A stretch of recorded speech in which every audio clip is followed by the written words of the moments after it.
Welcome to the third episode of the Money Marx Money Audit series, where I basically review members of my audience's budget and investments, go through all of the numbers, and give my opinion on what I would have done if I was in their place. The response on these videos have so far been absolutely overwhelmingly positive. So thank you so much for watching them, and please continue with recommendations on how I can improve this new style of content. Now, just as a reminder, these videos are mostly meant to be listened to, but because this is a video podcast, I will add some screenshot onto the screen for those actually watching the video to follow along with all of the numbers. Now, today's episode is going to be jam-packed full of information because we are going to review the finances of a high net worth individual, which means we are going to look at a lot of different things. I'm really excited for this episode and I hope you are too. And just because there is quite a lot to cover, I'm going to crack open a cold one.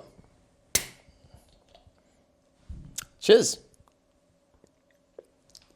Okay, so today we are dealing with a 38-year-old male from Cape Town who is not married, has no children, but does have 2 rescue dogs. He is a full-time software engineer who earns a full-time gross income of 79,000 Rand per month. Wow, seems like software engineering is the career to go. He does have a pension funded work with Momentum, where he has an employer match of 5% plus 1.3% to cover fees, as well as an employee match, which basically means what he's contributing, of 5%. Then included in his employment package, he has a couple of fringe benefits, which include a medical aid contribution of 1,960 Rand per month that is employer pays, disability income protection, and life cover. So this is really nice. We talked about these work pension funds in the past, but basically what this means is sometimes an employer will offer these kind of perks that you get when you become an employee. So most employers will just pay a salary and that will be that, but some will also offer what is called fringe benefits,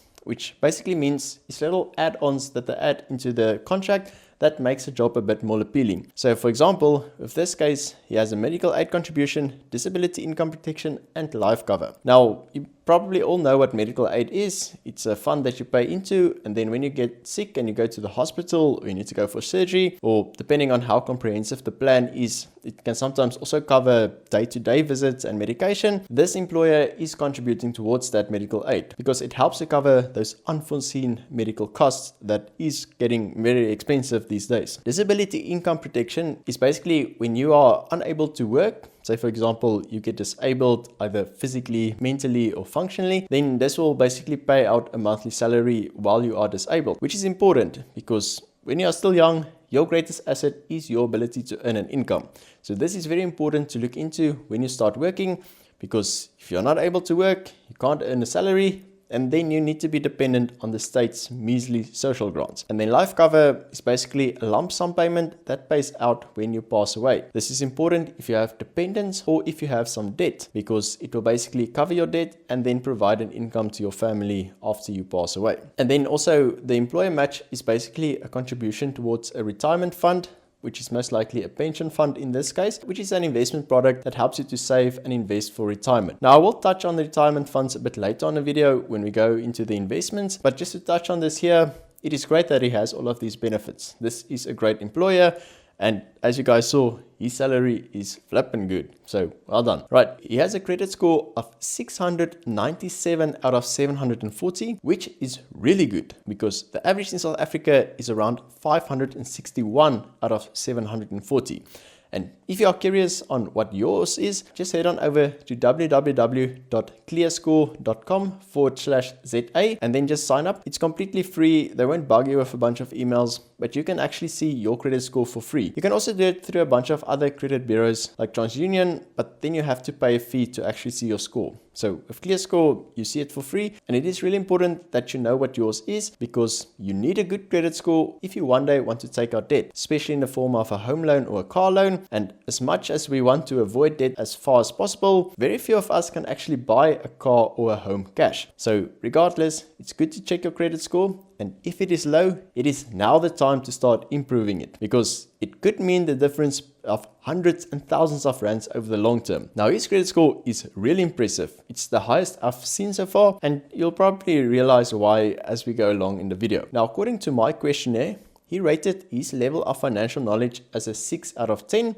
which is above average. I asked this question because I kind of want to get an idea of where you stand with your finances, if you're still completely new and scared, or if you are advanced and you basically know everything. Because it's important that I know what your level of understanding is so that I can meet you where you are at and then that we can build together. And also so that I can simplify the language and not talk a bunch of foreign terms that no one understands, because finances can sometimes get quite complicated, but it really is not. There are a couple of basic things that you need to know, which we will cover in this video, and then you will be fine. But yeah, then I also asked the likelihood of immigrating. And this individual mentioned it is a 3 out of 10, with 1 being the lowest. So he essentially doesn't think that he will ever immigrate, at least not for now, which is also important. That tells us how we need to structure the finances, because if you are planning on retiring in South Africa, then it's important to focus on investments based in rands. But if you are planning on retiring overseas, then it's important to start moving funds offshore. So I want to remind you guys, these videos are by no means financial advice, but rather financial education. I know you guys get quite tired of all of these disclaimers, but I need to make them because I need to cover my own ass. Our finances are different. The way we think about money is different. Our entire financial situations are different. That is why when I mention a couple of things based on one individual's information, it does not necessarily mean that you can just go apply that directly onto your own financial situation. But the purpose of these videos is to help educate you guys on the basics of finances so that you can take away what you need and implement it in your own life. So I just wanted to make that clear. Right, so looking at his basic info, we will classify him as a multitasker. This is usually an individual between the ages of 30 and 55, where you kind of paid off most of your debt, you are starting to invest aggressively for retirement, and then if you are married and you have kids, this is also a good time to start saving towards their education. The cost of education is rising rapidly, way faster than the normal inflation rate. So why they sometimes call it eduflation. So if you have kids that are still small, it is really important that you start early on to save for their tertiary education, because it is expensive. And if you can give them that gift of providing for their fees at university, then that is a massive gift that you can give them. But in this individual's case, he is not married and does not have any children. But in either case, he is a high net worth individual, and this is a good time to start aggressively save for retirement, especially because he is in quite a high tax bracket. So apart from his full-time gross income of 79,000 Rand per month, he also has a side hustle income of 16,000 Rand per month, which is basically rental income from 2 rental properties that he has. This means his total gross income per month is 95,000 Rand, and after taxes, this will equate to about a total monthly after-tax income of 65,682 Rand per month, which is a lot. Now, if you guys want a quick hack on how you can calculate your after-tax income, then just head on over to the tax term website and use the SARS income tax calculator. Just enter your gross income and it will spit out the amount of taxes you'll pay, as well as what your after-tax income will be. Now, his income will put him in the 41% marginal tax bracket, which is quite high. So there are a couple of things that we need to quickly discuss here. First of all, because he is a full-time employee, his employer will deduct what is called pay as you earn taxes and pay that over to SARS every single month before he receives his salary. That is usually the way that most salaries work. But because he is earning a side hustle income through the rental properties, he's likely not paying tax every single month on that income. That does not mean he does not have to pay tax. He still needs to do it. So in this case, he will likely have to register as a provisional taxpayer, which basically means that he will need to pay in this extra taxes about twice a year. So it is really important that he puts away a percentage of his rental income in just a normal short-term savings account, like a bank savings account or a money market fund, so that he has funds available when he needs to file his tax return and pay the tax that is owed. Now, I recently asked in my community tab on YouTube if you guys want to see more videos on property investments, and the results were overwhelming. I think more than 85% of you guys said that you want to see more info on this. So I'm going to focus in the future on providing more videos on rental properties and property investments, where I will go into the nitty-gritty of how to set it up, how to invest in it, different strategies, as well as how taxes can be saved. because this is a great avenue on which you can save taxes. But for the purpose of this video, I'm not going to go into detail on that, just to save some time, because we have a lot to cover. But because he is in a very high marginal tax bracket, this means he's in a great position to think about contributing towards his retirement funds. When I talk about retirement funds, this includes pension funds, provident funds, and retirement annuities. Pension and provident funds are basically the same thing. It is something that you get through your employer, that you and your employer will contribute towards your retirement. And then a retirement fund is for those who do not have this employer-funded retirement plan that they can use to fund their own retirement. Now, all of your contributions towards these retirement funds are tax deductible, which means it will lower your taxable income. Now, I spoke about this in the previous video of when it makes sense to contribute towards these retirement funds. And what I mentioned was, if your marginal tax bracket is above 30%, then usually that's a good time to start contributing. The simple reason being that when you contribute towards your retirement funds, your contributions are tax deductible. That doesn't mean you're never going to pay taxes. When you one day retire and you draw an income from your retirement fund, you will be taxed again. So the idea is that when you contribute, your marginal tax rate should be higher than when you eventually withdraw. And that is usually the case, especially if you are in the middle of your career and you're earning good salary, because chances are when you one day retire and you withdraw an income, your income will be lower. Hence, your tax bracket will be lower. So being above the 30% tax bracket is usually earning around 30,000 Rand per month. But still, all of your investments will grow free of capital gains tax, dividend withholding tax, and interest tax, which means that your investments within a retirement fund does have the benefit of tax-free growth, so it is still a good choice to invest in them. But in this individual's case, it will definitely be something that is worth considering. Okay, so moving on to his expenses. For rent, he pays 12,000 Rand for an apartment in Cape Town. This is unfortunately what it costs to stay here. It seems like the whole country is migrating to Cape Town, me being one of them, and paying 12,000 Rand for an apartment is actually a good deal, depending on where in the Western Cape you stay. On household expenses, he spends 1,200 Rand, and that's for domestic worker. On utilities, he spends 800 Rand, which I think is fine. For levies and taxes, he pays 4,500 Rand, and this is for the 2 rental properties that he has in KZN.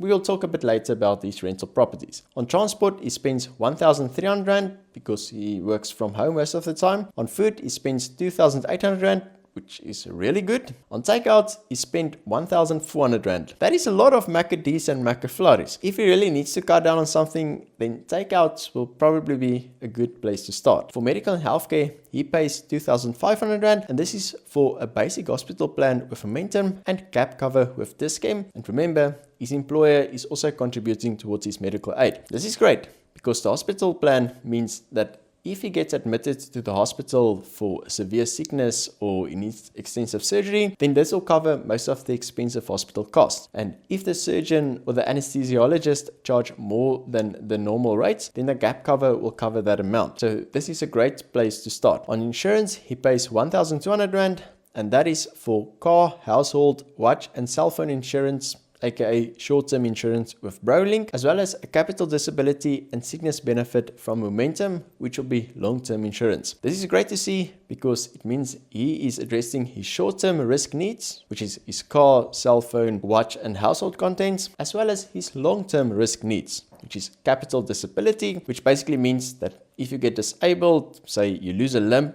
and you need to adapt your environment, you need to make some adaptations to your car and your house, maybe get a wheelchair, this lump sum payout will just help to cover all of those fees. And then a sickness benefit is similar to the income protection, where it will pay out if you are unable to earn a salary. This can either be temporary, so for example, you're sick for a month and it gets paid out, or permanent if you become permanently disabled. So there are a couple of differences with all of these products, and I will probably have to make a separate video cover these different types of insurance. So if you guys want to see it, then let me know down in the comments. But overall, I'm glad to see that his risk requirements are well covered. This is something that I often see is lacking in individuals, because most people will just jump onto investing without setting up an emergency fund and without taking their risk requirements into consideration, which is really important because you can invest as much as you want.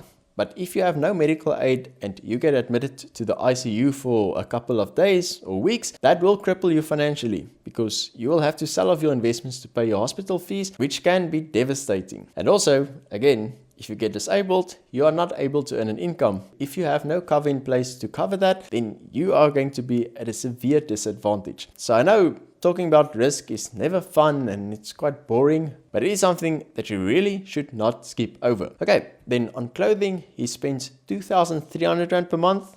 That is a bit high. Don't know what type of clothes he buys. Being a software developer working from home, probably just sit in my jammies the whole day and won't need much. But maybe he needs to sit in a suit to look professional. I don't know. If you're on a profession where you need to look snazzy to leave a good impression, such as working in investment banking, then paying more on clothing would make sense. But 2,300 Rand a month, that is in my opinion a bit high. So again, if he needs to cut down, then I'll focus on that. For personal care and hygiene, he pays 900 Rand. For personal entertainment, he pays 2,400 Rand, which includes eating out and activities around Cape Town. Again, a little bit high, but it just depends on what he deems important. If it's important for him to go out with friends and have fun, go for hikes or maybe visit a fancy restaurant or two in Cape Town, and he values that a lot, then that's fine. Do it. If that is what his rich life looks like, then that's great. If this is just blindly spending money without really getting any value out of it, and I will also focus on reducing this a bit. On personal development, he spends 150 Rand, and his pet expenses is 1,800 Rand per month, which include the 2 dogs, kibble, next guard, deworming, grooming, and Dodge Your Pet insurance, which is the basic plan with an excess buster, which covers 50% of the vet bills. Papa's trots. I'm so glad to see this. Being a veterinarian, I know that the cost of pets are getting more and more expensive. And it's great to see that he actually has pet insurance, because it's quite rare to find in South Africa. I'm really trying to advocate through this series that more and more people start getting pet insurance, because it will help you a lot when your pet gets sick and gets admitted to the hospital or for expensive surgery, because that can sometimes run you into the tens of thousands of rands. And it's also great to see that he's spending money on things like next guard and deworming, which is basically preventative care. Preventative care, which includes vaccinations, tick and flea treatments, and deworming, which helps to prevent diseases. It's a lot cheaper to prevent a disease than to treat it. So this is really important, and I'm so glad to see this. This is a great example of a responsible pet owner. Right, on internet, he spends 700 Rand, on subscriptions 200 Rand, on banking fees 400 Rand. That is a bit high. I think he is at FNB. So for 400 Rand, he probably has the private wealth card with a private banker. Now, in my opinion, I don't really think it's necessary for a private banker. They do offer some additional benefits, such as being a first line contact if you have any questions. But I have the premier account that is, I think, 230 Rand per month. And I just use the 24/7 chat function if I ever have a problem. Now, this is not a massive saving, and it won't make him a millionaire by saving that 170 Rand. But again, if you want to see where we can trim down some expenses, then downgrading will probably be fine. But also, if he earns more e-bucks on his private wealth account than what he would have earned as a premier account, and that difference is more than the banking fees, then it will probably make sense just to stay where he is.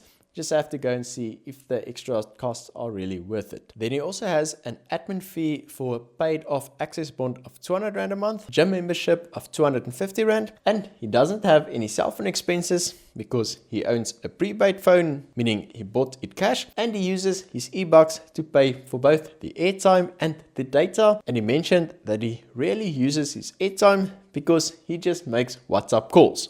I'm glad to see that I'm not the only weird one that phones people on WhatsApp, because you save a lot of money.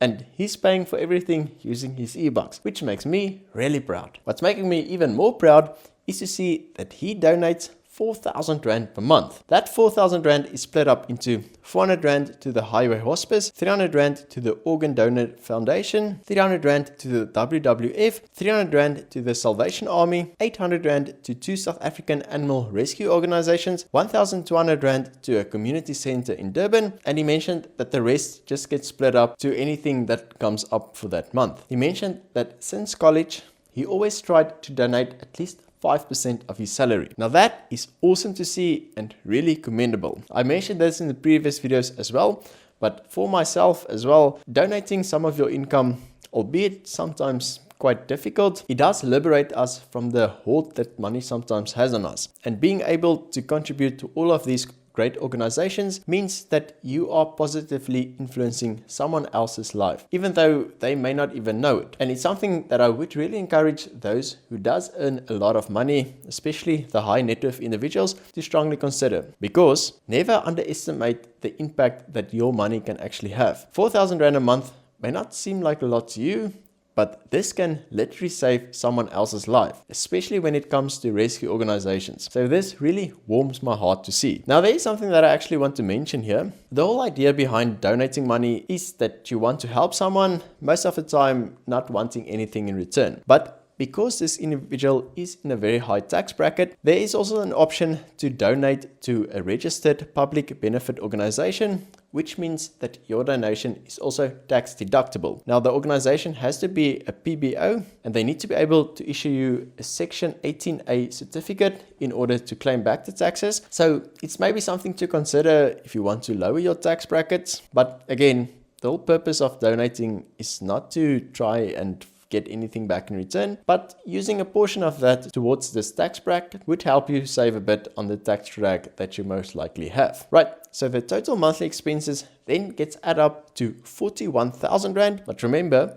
4,000 Rand goes to donations and 4,500 Rand goes to levies and taxes on his 2 rental properties, which is not really a personal expense. I'd say it's more like a business expense. So if we exclude those two, it's around 32,500 Rand, which is actually not bad for a high net worth individual. So essentially, this means that he's saving about 24,600 Rand per month of his after-tax income, which is about 37.5%, which is awesome. And what's even more awesomer is that he doesn't have any debt. He already paid off his 2 rental properties. So he has a paid off car, paid off 2 rental properties, and he's currently renting. He has no student loans, no credit interest debt, no personal loans, none of that. Debt, especially bad credit, puts a lot of drag on your road to financial freedom.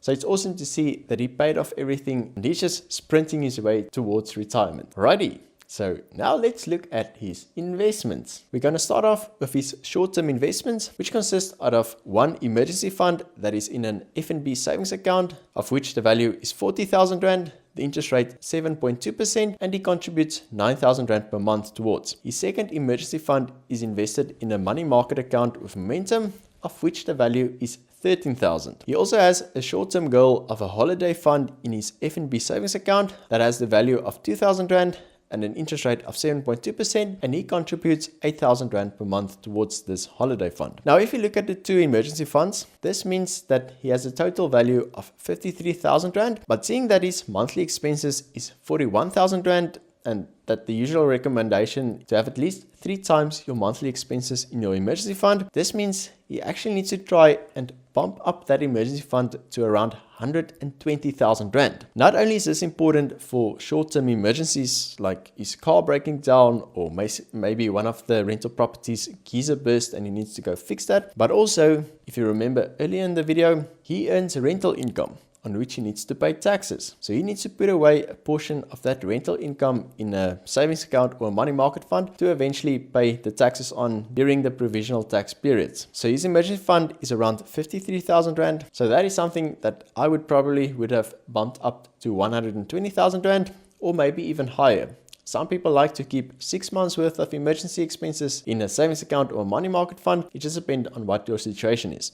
Again, he doesn't have any children or a wife and doesn't have any debt, so his risk is a bit lower, but at least 3 months of expenses would be ideal. And then looking at his long-term investments, let's start with his tax-free savings account, which is invested with Allan Gray within the Allan Gray Balanced Fund, which is an actively managed unit trust. The value of the fund is 105,000 Rand, which means that he has likely maxed out his tax-free savings account allocations for the past 3 years. And yes, he contributes 3,000 Rand every single month. Now with a tax-free savings account, you have annual contribution limit of 36,000 Rand, which equates to about 3,000 Rand per month. It is important that you know that if you contribute more than 36,000 Rand, SARS will clap you with a 40% tax penalty. So that is the maximum amount that you can contribute every year. You can have as many tax-free savings accounts as you want, but the combined total of the contributions should always be a maximum of 36,000 Rand. Now, he mentioned that he wanted to move his tax-free savings account from Allan Gray to Easy Equities because he mentioned that he wants to invest more aggressive, because he doesn't have a lot of offshore exposure. So if we look at the asset allocation in the Allan Gray Balanced Fund Unit Trust, we have 75% exposed to equities, 1.1% exposed to properties, and 37% exposed to offshore assets. Now, equities and property is seen as growth assets, meaning they have the best chance of delivering the highest returns over the long term. And seeing that he's 37, he still has a good 18 to 28 years of investing. So if it's more than 10 years, then I agree, he can be a bit more aggressive. Now, the reason why this specific fund from Allan Gray is limited to 75% equities and 37% offshore exposure is because it is a fund that is regulated by Regulation 28 of the Pension Funds Act, meaning that this is usually a unit trust that you can include in your retirement funds. But with tax-free savings accounts, they don't have to abide to any of these regulations. So if you want to YOLO all of your money into equities and offshore exposure, then do that. And this is actually something that I agree with this individual. I think it will be a good idea to move it over to easy equities and then just invest in global ETFs, predominantly just equities. Examples of this is the Satrix MSCI World, the Satrix Emerging Markets,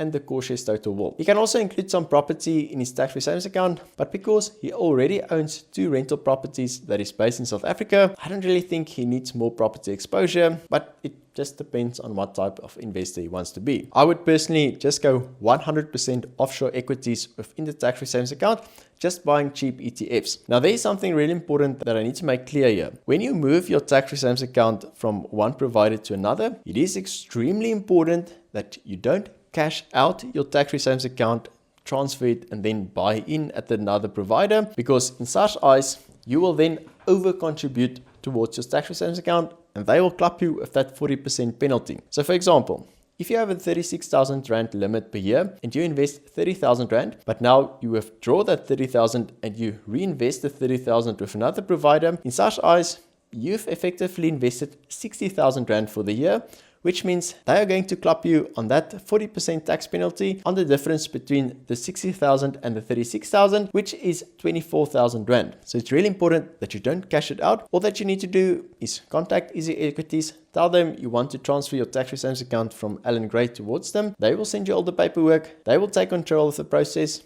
and you just follow along. Don't do this yourself, and please do not make that mistake. There are people that have done it, and unfortunately, SARS will not listen to your tears because they don't care if you didn't know. So just make sure that you make a note of that. Okay, so then he has a retirement annuity with 10x investments. In the 10x investments, your future fund. The value of this RA is 450,000 Rand, and he contributes 10,000 Rand per month. Now, this specific fund is a passively managed unit trust, of which the target is inflation plus 5.5%, and it has a return since inception of 10.1%. Now, what's nice about this Your Future Fund from 10x, it's kind of a retirement fund that gets adjusted based on how far you are from retirement. So if you have more than 5 years towards retirement, this fund will invest as aggressive as possible, meaning allocating the maximum towards equity and property and offshore exposure. And then once you enter that 5 years prior to retirement, they will start adjusting the different allocations, meaning they will gradually decline the exposure to equity and invest it more into conservative investments like cash and bonds in order to preserve your capital. It is also a low-cost retirement annuity, which is really important because with these long-term investments, fees is one of the things that will cause most of the drag on your returns. And seeing that all of the retirement funds are governed by Regulation 28 of the Pension Funds Act, which, remember, gives all of those limitations on what it can invest in, there's not really a big difference on the different types of retirement products that you get that are available on the market, but there is a big difference between the different fees that you pay. So it is really important that you pay attention to the fees so that you don't get screwed over by excessive fees that will eventually cause you to lose hundreds and thousands of rands over the long run. Okay, so then he also has a preservation fund with Alexander Forbes that has a value of 650,000 Rand. So what is a preservation fund? Now, when you are employed with your employer and you have this pension or provident fund, what happened in his case, he had to move jobs from Durban to Cape Town last year. Now, when you work for an employer and you have a pension or provident fund and you leave your employer, there are a couple of things that you need to decide on what you're going to do with your pension fund. The one option is to cash it out and to use that money for whatever you need, but this is generally not a good idea because you will get taxed at a much unfavorable rate and you will cash out your money that you've been investing for your retirement which means you're going to lose out on many years of compound interest growth. So it's usually not a good idea at all to cash out your money. Now, the other option is to transfer it towards a preservation fund, which is what happened in this case, which is basically also similar to a retirement fund. But what it does is it preserves your funds. So you transfer your pension or provident fund towards it, and then it is invested in the markets. It will still earn a return, but it will basically just stay there until you move it to another pension or provident fund with your new employer, or you can just leave that until retirement. Now, you cannot make continuous contributions towards your preservation fund as you would make towards your retirement annuity or pension fund. You can just transfer it and leave it there. So that's basically the only difference. It's good that he keeps his preservation fund there so it can grow, and then he can one day use it when he needs to retire. Then he also has those two property investments. Rental property 1 he bought in 2015 has a value of 650,000 Rand with a rental income of 7,000 Rand per month, which is quite good. Rental property 2 he bought in 2021. It has a value of 1 million Rand with a rental income of 9,000 Rand per month. Now, he mentioned that he is in the process of selling one of the properties because after the levies, rates and income taxes, his profits are quite low. And he also mentioned that there's very little capital appreciation. I'm not sure which property it is that he wants to sell, but regardless, after selling it, he will have quite a large lump sum of money available, which he can use for a couple of things. It is also important to consider that he will also need to pay a couple of taxes on that lump sum. And again, if you guys want to see a whole video about that, then let me know in the comments. He doesn't have any speculative investments like crypto. So this means his total investment value at the age of 37 is 2.91 million Rand. And this is split up between 41% in ETFs and unit trusts, 57% in property, and 2% in cash. Now this is awesome. He's almost reaching that 3 million ceiling, and I think his money is well diversified. I don't know if you've noticed, but he does have one massive risk in his investment portfolio, and I'm going to tell you what that is in just a minute. First, let's look at his financial goals. He said that he wants to bump up his emergency fund to a value of 120,000 Rand within an 8-month period, which I completely agree, because that will cover 3 times his monthly expenses. He also wants to retire at the age of 55, which is in about 17 or 18 years, and he wants about 12 million Rand in today's money in order to comfortably retire. Now, I think he's well on his way to a great retirement. And there is actually a way to know if he is still on track towards a good retirement. And this is what's known as retirement needs analysis, where a financial planner will basically look at all the different retirement fund provisions that you have currently in place. They will look at what your desired income at retirement is, for how long you will need it, how much you've provided so far, what capital lump sums you will need, what debt you will need to pay off in retirement. It's a bunch of calculations for which I will throw a screenshot on the screen just to show you guys kind of what table will look like when you do this calculation. Most financial planners just use sophisticated software nowadays, but it is a good way to see if he is on track to reach that 12 million Rand goal. But it is something that he might need to consider in order to establish if he is on track to reaching that 12 million Rand goal. Lekker. So let's look at my personal recommendations.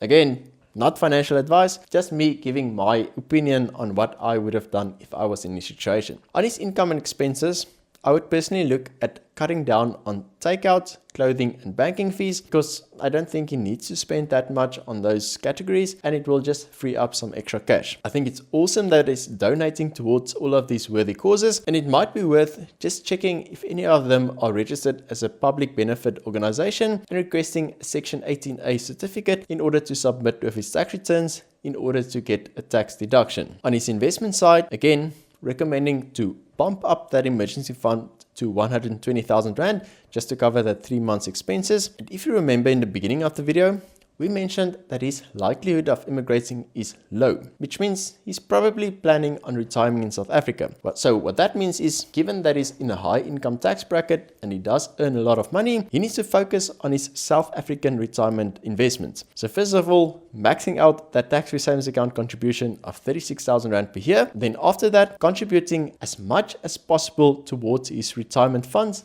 in order to lower the amount of taxes he will pay. Now, I did a rough calculation to see how much taxes he would actually pay on his current income. So let's say he doesn't make any contributions towards his retirement funds. He will pay around 350,000 Rand in taxes every single year. But if he contributes the maximum amount towards his retirement funds, which is about 313,000 Rand per year or 26,000 Rand per month, this will reduce the taxes that he will need to pay to 221,777 Rand, which means that this alone can save him more than 120,000 Rand in taxes every single year. Just think what you can do with 120,000 Rand more that is not going towards the government, that is fixing all of our potholes, providing all of our electricity, and making sure that our country is safe. Now, while we are back on the subject of investments, if you are quite savvy that he is exposed to one massive risk, you know what that is? He is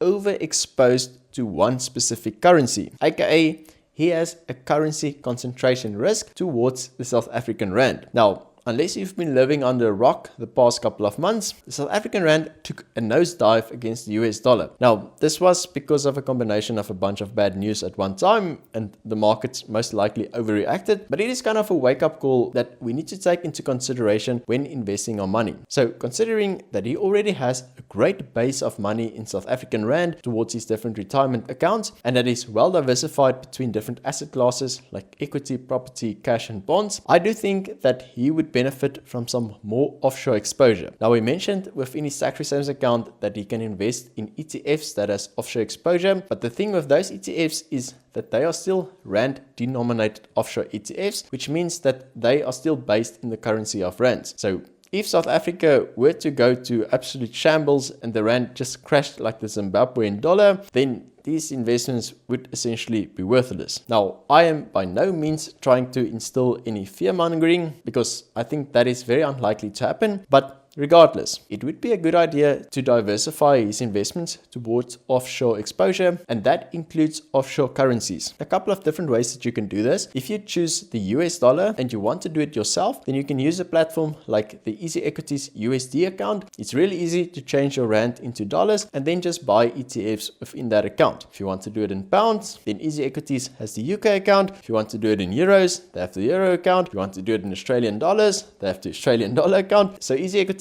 does provide all of these options. You can also use more sophisticated international platform like Interactive Brokers, which is a bit more difficult to understand, but luckily I already made a couple of tutorials to show you exactly how to convert your Rands to dollars, transfer it over, and to buy and sell shares and ETFs. So I will leave a link in the description that you guys can go check out. And if you're a bit scared of doing this on your own, then many of the investment platforms can also do it on your behalf, where they will take your Rands and then convert it to dollars and then invest it into these offshore accounts. And seeing that he is planning on selling one of his properties, then that might be a good idea to use some of that money to have some more offshore exposure. And then just to summarize, I think that this individual is doing an excellent job. He has built a great asset portfolio so far. He has paid off all his debts. He's well on his way to a good retirement, and there's not really a lot that I can really critique. He rated his level of financial knowledge as a 6 out of 10. I would probably bump that up to a 7 or 8 because most of the things that he did is actually very good financial principles. But what I would actually suggest in this particular individual's case is to consult a financial planner. And the reason being, a financial planner has access to a lot of different tools, a lot of knowledge and experience. So seeing that he is earning a lot of money, that money can easily leak into a lot of different avenues that could have been put to better use. So a financial planner would basically sit down with him. He will pull all of his information,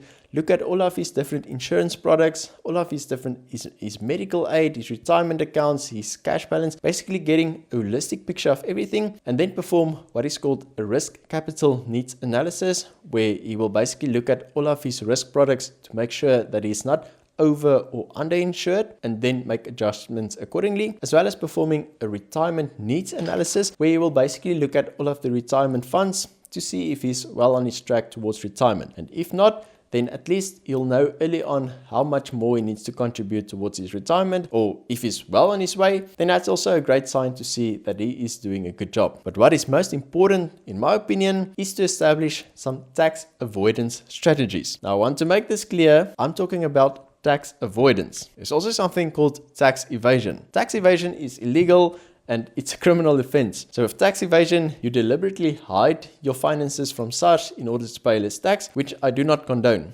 don't do that. Don't be that guy. SARS will catch you out and they will penalize you. Tax avoidance, on the other hand, is a legal way to structure your money in such a way that you pay the minimum amount of taxes. We all have a legal right to structure our finances in a way that we pay the least amount of taxes legally. And a financial planner would play a pivotal role in orchestrating this structure. Especially if you're getting older and you're getting close to retirement, something that's really important to consider is your estate. Your estate basically means the combination of everything that you own that gets added together. Unfortunately, when you one day die, you will pay taxes again. It's not like you don't pay enough taxes when you're alive. You pay even when you're dead. So estate planning is really important, especially to structure it in such a way that you pay the least amount of taxes when you die, so that your beneficiaries, aka the ones that will receive your inheritance, will not be loaded with a bunch of taxes because your structure was not tax friendly. I think a financial planner would be very beneficial in this individual's case, and it might be well worth to pay a couple of $1,000 to get this planner to do all of the planning and to make sure that everything is well structured. This is something that I would consider you doing a couple of times during your lifetime, especially after major events like getting married, getting children, buying a house, or changing jobs, because it just helps you to see that your finances are on the right track. And if not, it shows you what you need to change early on before it becomes too late. But in any case, this concludes the video. I really hope you guys found it helpful. I had a good time making it. I think this video contained a lot of useful information that you need to know when you're progressing throughout your career. And if you want to be featured on a future video, then pop me an email at moneymarx101@gmail.com and I will send you a questionnaire that you need to fill in, which will cover all of the things like your income, expenses, debt, investments, and financial goals. And then I will analyze it and make a video about it. It's completely anonymously, so you don't have to worry that I will show your name or show any pictures. All of this is for educational purposes because I think that it's a bit easier to learn a lot of these things when it is implemented in a practical setting. So, and if you guys have any suggestions on future videos on this podcast that I've started, then please let me know down in the comments. You must all have a lekker day. Cheers.